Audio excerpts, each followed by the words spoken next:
Welcome to the podcast, Let the Prophet Speak. Today we continue our study of the second book of Samuel, Shmuel Bet, with chapter 9, that's Perek Tet. We have just read of David HaMelech's exploits, how he conquered the nations that surrounded. After he secured the peace within the land of Israel, he then subdued the nations that surrounded it, made them vassals to his kingdom. And all of this was meant to build and establish a secure kingdom that can last and be handed on to the next generation. At this point, David is still tying up some loose ends, and he remembers the promise that he made to Saul and to Jonathan that he would take care of the family and make sure that the family of Saul would not be wiped out forever. So David made that promise to Jonathan, to Jonathan several times. He made the promise to Shaul, to Saul as well. And here we go, Vayomer David, and David said, Hachi yesh od. Is there anyone else, Asher notar levei Shaul, that is left over of the house of Shaul, the house of Saul? Remember the one who took over Ishbosheth was assassinated, and most of the sons of Saul were killed in battle. So is there anyone left? V'aseh mo chesed. If there is one left, I will do kindness to him ba'avur Yonasan, because of Jonathan.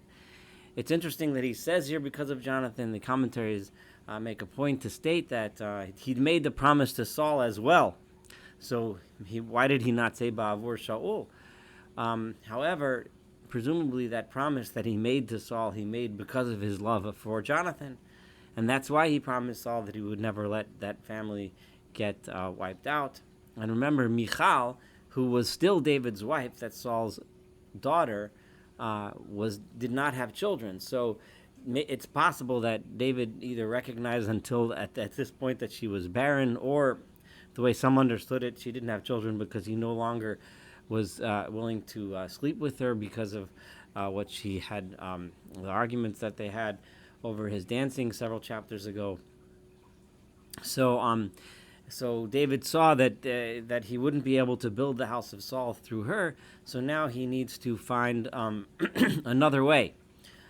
Is there anyone else left? So Uleveit Shaul Eved, there was a servant that was a servant in the house of Saul. Servant here meaning he was a servant of the king. He was probably a high-ranking person in the royal house of Saul. Ushmot Tziva, his name was Tziva. Vayikru lo el David. They called him to David. They said, because if anyone would know, it would be him. Vayomer hamelech elav. When he came to the king said to him, Ha'atot Tziva, are you Tziva? Vayomer avdacha. And he said, yes, I am your servant. Vayomer hamelech, and the king said, Ha'efes od ish levei Shaul. Is there anyone else left to the house of Saul? V'aseh mo chesed elohim. If there is, I will do a kindness for God with him, and a kindness for God because he made a promise, and keeping a promise is a important obligation. Vayomer Tziva lamelech, and Tziva said to the king, Od bein li Yonasan nechei raglayim. There is a son to Yehonatan, and he is a cripple. We read about him before that when his maid was running with him when he was a child, she slipped and he fell and became crippled since then. So there is a son left. Vayomer lo hamelech eifohu, and the king said to him, where is he? Vayomer Tziva el hamelech, and Tziva said to the king, Hinehu beis Machir ben Amiel below Davar. He is staying in the house of Machir ben Amiel. This is a person who lives across the Jordan and Avar Yarden, a person who's going to come up later, a prominent figure there, who is apparently he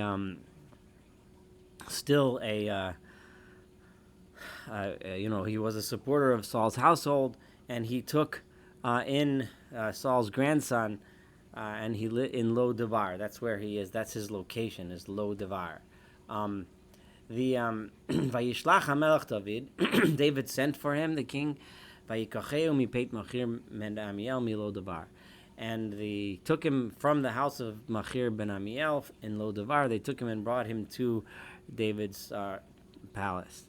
Vayavo Mephibosheth, and his name Mephibosheth came, ben Yehonatan, the son of Yehonatan ben Shaul el David, the son of Yehonatan, the son of Saul. They brought him to David. Vayipol al panav, he fell on his face before him. In other words, he bowed to him. Vayishtachu, and he bowed down. Vayomer David Mephibosheth, and David said, Mephibosheth, Vayomer hine avdecha. Most likely, his name was really not Mephibosheth, it was probably Mephibaal, right? As we saw before, Ishbosheth, his uncle, right, was really Ishbaal. But they would change the name from Baal, which was the name of the Canaanite god, to Bosheth.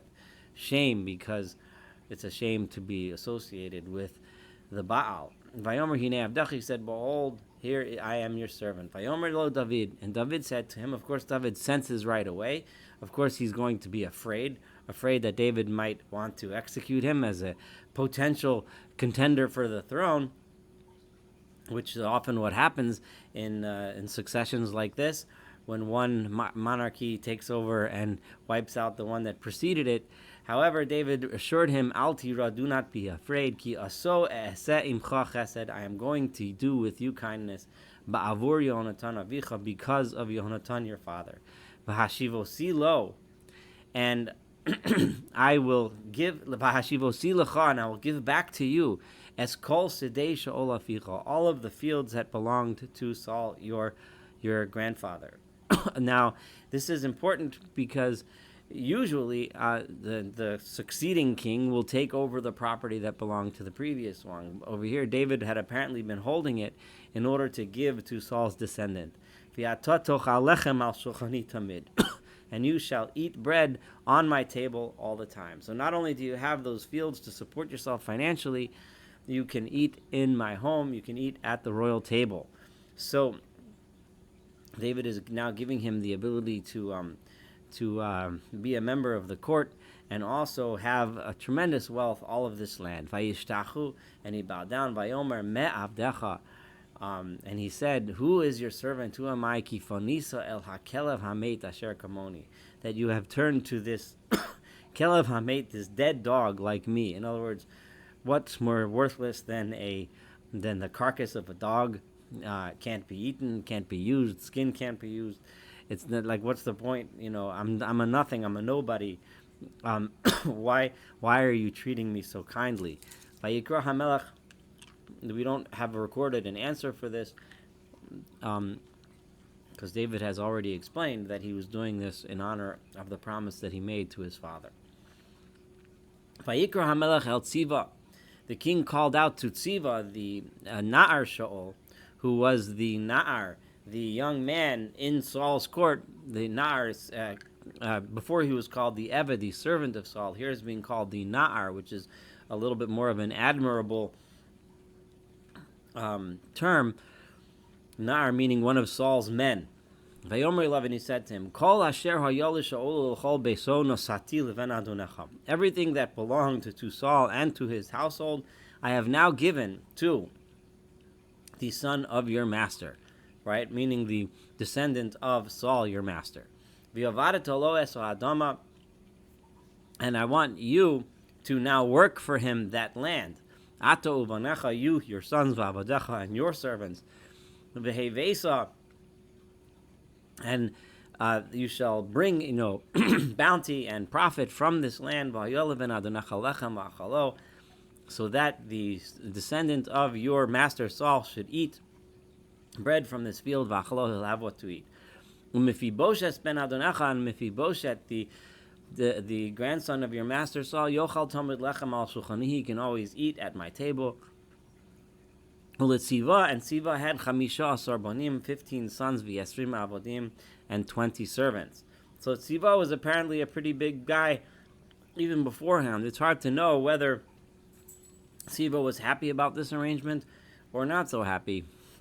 Siva is now being tasked with this job, and apparently he had an estate of his own with all these sons and servants before, but Now he has this job. Vayomer Tziva lamelech. And Tziva said to the king, Kechol asher yitzaveh Adoni hamelech et avdo, ken yaseh avdecha. Everything that my master commands his servant, so shall your servant do. Umifiboshet oshel al shulchani ke'achad mibnei hamelech. And Mephibosheth will eat at my table like one of the king's sons. When Mephibosheth ben Katan, Mephibosheth had a young son, Ushmo Micha, his name was Micha.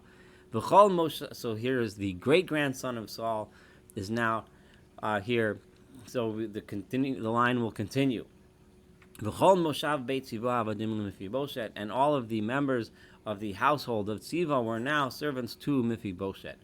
So he was once a servant to the house of Saul, and he's still a servant to the house of Saul. Mephibosheth Yoshev b'Yerushalayim, while Mephibosheth had all of this property, which presumably was in the area where Saul lived in Giva, Mephibosheth himself lived in the capital, Jerusalem, ki al shulchan hamelech tamid ochel, because he always ate at the table of the king, v'hu piseach shtei raglav, and he was lame in both of his feet, so he must have had to get around with some sort of assistance, either from people or some kind of assistant device. And this is the end, concludes this chapter, as we see David fulfilling his promise to Saul's family, and we see how he fulfills this promise.